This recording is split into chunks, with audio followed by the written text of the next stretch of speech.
Hello friends, welcome to Matt Kitchen. Matt কিচেনে আপনাদের সবাইকে স্বাগত।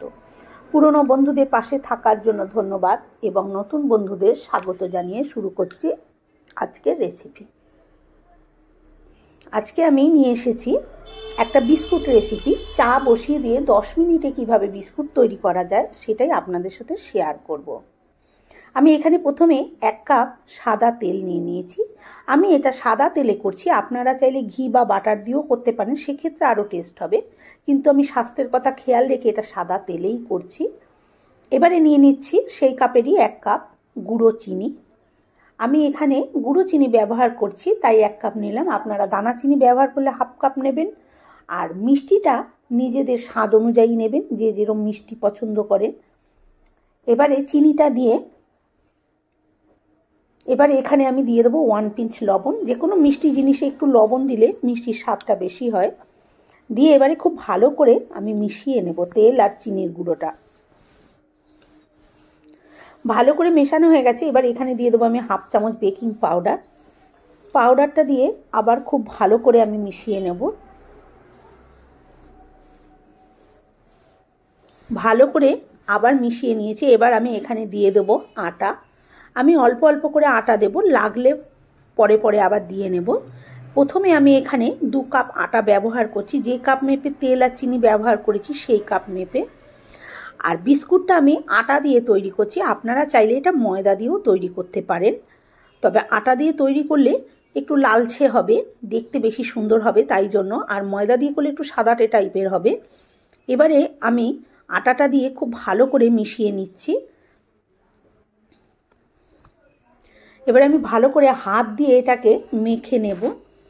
যেরকম আমরা আটা ময়দার ডো তৈরি করি এটা কিন্তু সেরকম হবে না, অত সফট হবে না, একটু টাইট করে করতে হবে। এবার এখানে আমি আস্তে আস্তে আবার ময়দা দেব। আপনারা দেখলে বুঝতেই পাচ্ছেন যে এটা নরম হয়েছে, তাই একটু ময়দা দেবো। এখানে কিন্তু কোনো জল ব্যবহার করিনি, যে তেল দিয়েছি সে তেল দিয়েই করেছি।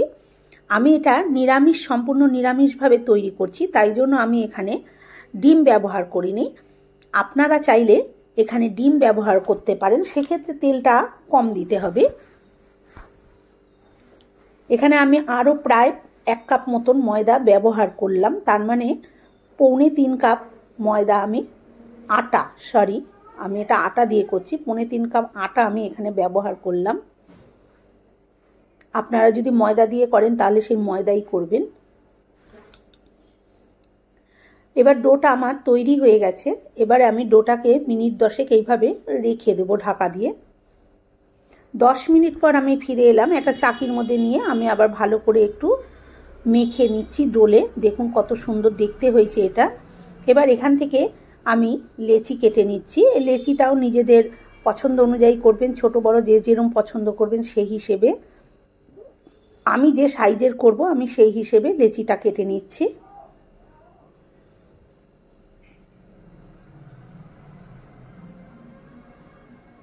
এবার আমি একটা বিস্কুটের শেপ এখানে দিয়ে নেব।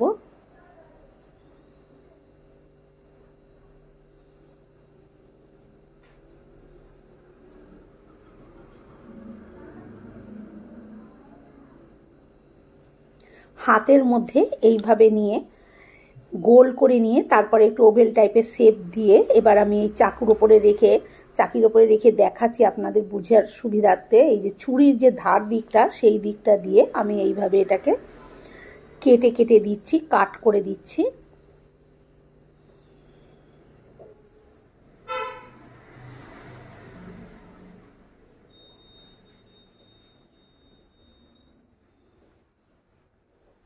একখানা বিস্কুট আমার রেডি করা হয়ে গেছে।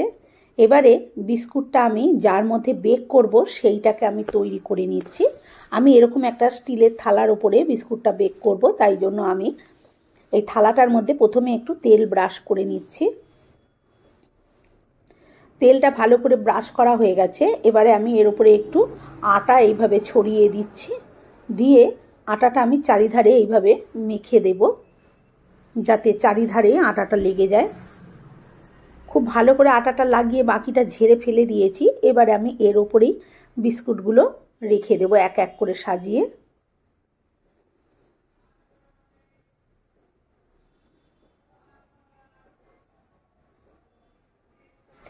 আপনারা দেখতে থাকুন, আমি আরও একটা দেখিয়ে দিচ্ছি।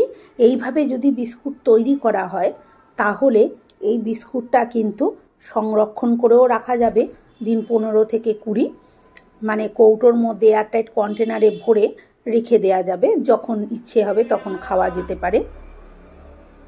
আর ভীষণই খাস্তা মুচমুচে হয়, খুবই সুন্দর হয়। বাড়িতে বিস্কুট না থাকলে অতিথি বসিয়ে রেখেও এই বিস্কুটটা তৈরি করে নেওয়া যায়, গল্প করতে করতেই তৈরি হয়ে যাবে।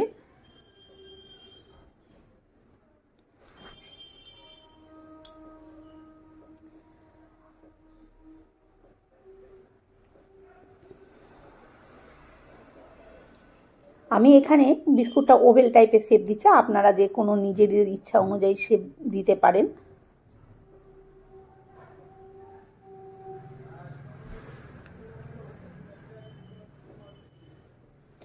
এইভাবে আমি প্রত্যেকটা বিস্কুট শেপ দিয়ে দেব, তারপরে আমি দেখাচ্ছি।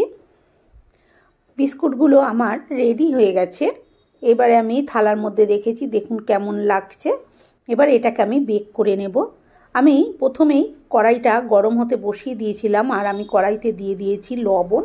আমি এই লবণটা রেখেই দিই, কেক বেক করার সময় বা যে কোনো জিনিস বেক করার সময় আমি লবণটা ব্যবহার করি। তাতে একটা স্ট্যান্ড দিয়ে এবারে আমি বিস্কুটের থালাটা বসিয়ে দিয়ে চাপা দিয়ে দেবো 20 মিনিটের মতন। 20 মিনিটের ভেতরে ঢাকনা খোলা যাবে না, 20 মিনিট পরেই একবারে খুলতে হবে। বন্ধুরা, আমার এই বিস্কুটের রেসিপিটা যদি আপনাদের ভালো লেগে থাকে তাহলে একটা লাইক দেবেন, শেয়ার করবেন। আমার চ্যানেলে নতুন বন্ধু হয়ে থাকলে চ্যানেলটি সাবস্ক্রাইব করার অনুরোধ রইল। পাশে থাকা বেল আইকনটা অবশ্যই প্রেস করবেন, কারণ আমি যখনই নিত্য নতুন রেসিপি শেয়ার করব নোটিফিকেশন আপনাদের কাছে পৌঁছে যাবে সবার আগে। দেখুন আমি মিনিট 25 পর ঢাকনাটা খুলেছি, কি সুন্দর কালার এসেছে। একটু নরম লাগছে, কিন্তু তা বলে আর বেশি জাল দিতে যাবেন না, ঠান্ডা হলে এটা শক্ত মুচমুচে হয়ে যাবে। এবার আমি নামিয়ে ঠান্ডা করে নিয়ে তারপরে আসছি। ঠান্ডা হয়ে গেছে, দেখুন বিস্কুটটা আমি দেখাচ্ছি কি সুন্দর হয়েছে। আমি যে ভাঙছি মট করে ভেঙে যাচ্ছে, এবার দেখলেই বুঝতে পারছেন। এবার আমি একটা বিস্কুটের কোনা ভেঙে দেখাচ্ছি, দেখুন একদম গুড়িয়ে যাচ্ছে, মানে ভীষণই মুচমুচে খাস্তা তৈরি হয়েছে। এই যে দেখুন। আজকের মতন এই পর্যন্ত, আবার হাজির হব অন্য কোনো রেসিপির সাথে। ততক্ষণ ভালো থাকবেন, সুস্থ থাকবেন।